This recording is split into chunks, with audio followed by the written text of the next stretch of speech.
Long मार्च 23 मार्च को ही होगा। PDM डट गई। सदारती निज़ाम खिलाई तजवीज़ किसी सूरत कबूल नहीं किया जाएगा। ट्रांसपेरेंसी इंटरनेशनल ने हुक्मरानों की मसनूई ईमानदारी का भांडा फोड़ दिया। मौलाना फजल रहमान की मीडिया टॉक।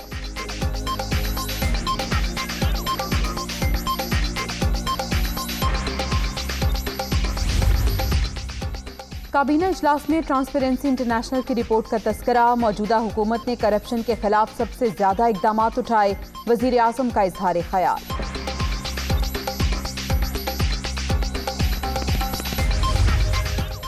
और तब्दीली सरकार से ज्यादा करप्ट, बदउनवान और रिश्वतखोर हुकूमत मुल्क की तारीख में नहीं आई। 3 साल के दौरान सिर्फ चोरी और लूट मार में तरक्की हुई। मरियम नवाज का ट्वीट।